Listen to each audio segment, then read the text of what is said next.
छतु बहुत जन को भल लगी थाए आउ जदि आम छतु को टिके भल भाव में रांधि दिए ताहले स्वाद आउ मध्य बढ़ी जाए। आज आसतु घरे थिबा बेसिक मसला रे छतुर मसला बनैबा। ताहले चलंतु स्टार्ट करबा आजिर रेसिपी।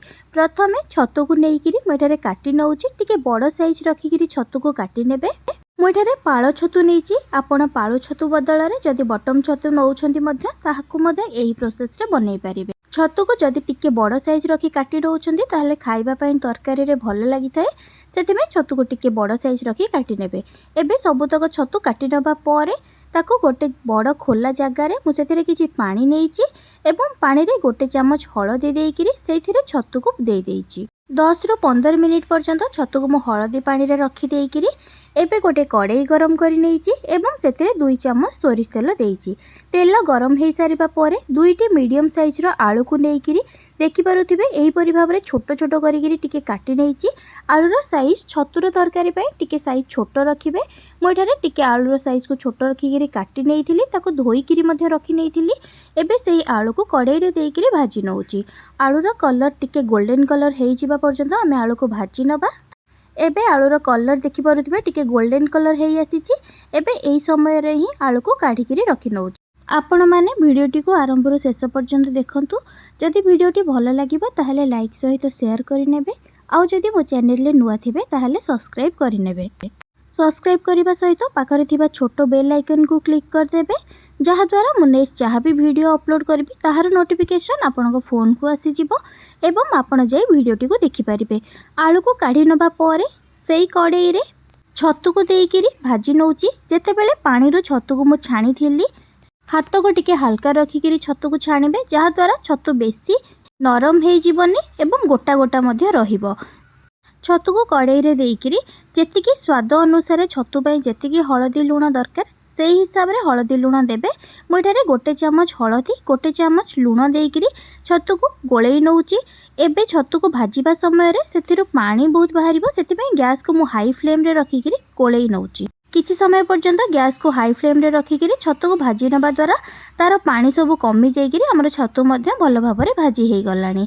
एबे छतु भाजी हेइ जिबा परे से छतु को गोटे जगह रे काढिकिरी रखि नेबी। जो प्लेट रे आलू को काढिकिरी रखिथिली से प्लेट रे छतु को मध्य काढिकिरी रखि नउची।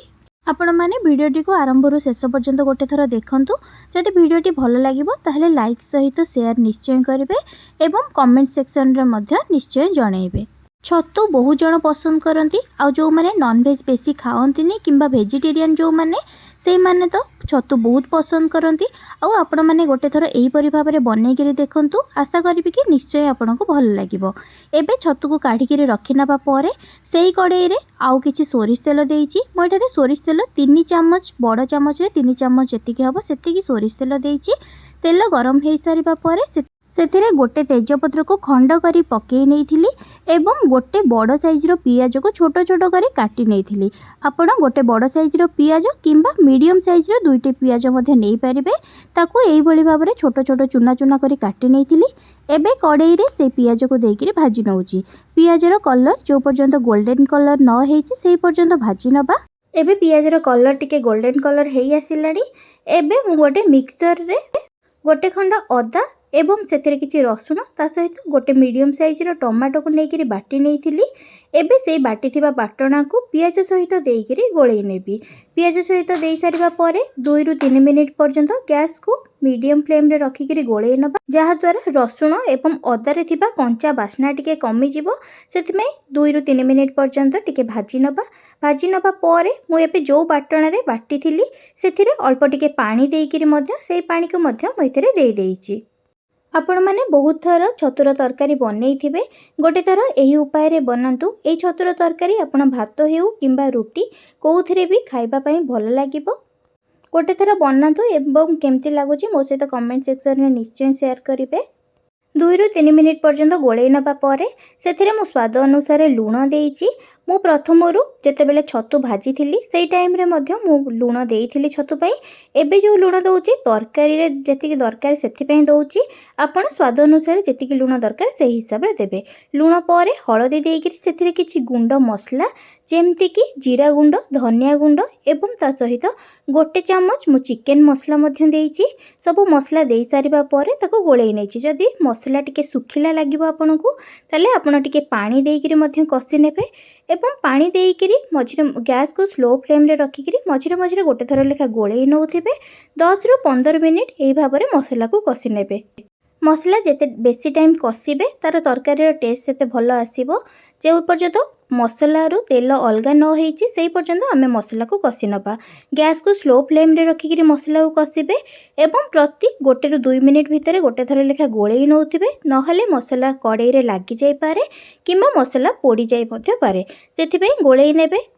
ଏବେ ଆପଣମାନେ ଦେଖିପାରୁଥିବେ ମସଲାରୁ ତେଲ ଅଲଗା ହେଇଗଲାଣି, ମାନେ ଏବେ ଆମର ମସଲାଟା ଭଲ ଭାବରେ କଷି ହେଇଯାଇଛି। ମସଲା କଷି ହେଇଯିବା ପରେ ଆଗରୁ ଯେଉଁ ଆଳୁ ଛତୁକୁ ଭାଜିକିରି ରଖିଥିଲି ସେଇ ଆଳୁ ଛତୁକୁ ମସଲା ସହିତ ଦେଇକିରି 1ରୁ 2 ମିନିଟ୍ ପର୍ଯ୍ୟନ୍ତ ମସଲା ସହିତ ମୁଁ କଷି ନେବି। କିଛି ସମୟ କଷି ନେବା ପରେ ଆପଣ ତରକାରୀରେ ଯେତିକି ଝୋଳ ରଖିବା ପାଇଁ ଚାହୁଁଥିବେ, ଯଦି ତରକାରୀରେ ଟିକେ ବେଶୀ ଝୋଳ ରଖିବା ପାଇଁ ଚାହୁଁଥିବେ ସେହି ହିସାବରେ ଟିକେ ଅଧିକା ପାଣି ଦେବେ। ନହେଲେ ଯଦି ଆପଣ ଟିକେ ଡ୍ରାଏ ରଖିକିରି ତରକାରୀ ବନେଇବେ ତାହେଲେ କମ୍ ପାଣି ଦେଲେ ମଧ୍ୟ ଚଳିବ। ମୁଁ ଏଠାରେ ମସଲାକୁ କିଛି ସମୟ କଷି ନେବା ପରେ ସେଥିରେ 1 ଗ୍ଲାସ୍ ପାଣି ଦେଇଦେଇଛି। ଯେହେତୁ ମୁଁ ଗ୍ରେଭି ବହୁତ କମ୍ ରଖିବି ସେଥିପାଇଁ ମୁଁ 1 ଗ୍ଲାସ୍ ପାଣି ଦେଇଛି। ଆପଣ ଯଦି ତରକାରୀରେ ଟିକେ ବେଶୀ ଝୋଳ ରଖିବା ପାଇଁ ଚାହିଁବେ ତାହେଲେ ଆଉ ଟିକେ ଅଧିକା ପାଣି ଦେବେ। ଏବେ ତରକାରୀରେ ପାଣି ଦେଇ ସାରିବା ପରେ କିଛି ସମୟ ଫୁଟିବା ପାଇଁ ଛାଡ଼ି ଦେଇଛି। ମୁଁ ଗ୍ୟାସ୍କୁ ହାଇ ଫ୍ଲେମ୍ରେ ରଖିକିରି 5 ମିନିଟ୍ ପର୍ଯ୍ୟନ୍ତ ତରକାରୀକୁ ଫୁଟିବା ପାଇଁ ଛାଡ଼ି ଦେଇଛି। ଆପଣ ଗୋଟେ ଥର ଏହିପରି ଭାବରେ ବନେଇକରି ଦେଖନ୍ତୁ। କେମିତି ଲାଗୁଛି ମୋ ସହିତ କମେଣ୍ଟ ସେକ୍ସନରେ ନିଶ୍ଚୟ ସେୟାର କରିବେ।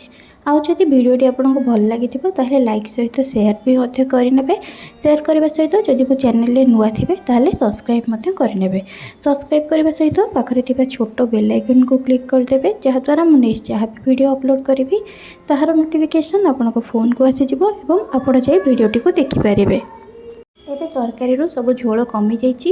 ମୁଁ ଏବେ ତରକାରୀରେ ଏତିକି ଡ୍ରାଏ କରି ରଖିବି। ଆପଣ ଯଦି ଅଧିକା ଟିକେ ଝୋଳ ରଖିବା ପାଇଁ ଚାହୁଁଥିବେ, ଯେଉଁ ଟାଇମ୍ରେ ଟିକେ ପାଣି କମିଥିବ ସେଇ ଟାଇମ୍ରେ ଗ୍ୟାସ୍କୁ ବନ୍ଦ କରି ନେଇପାରିବେ।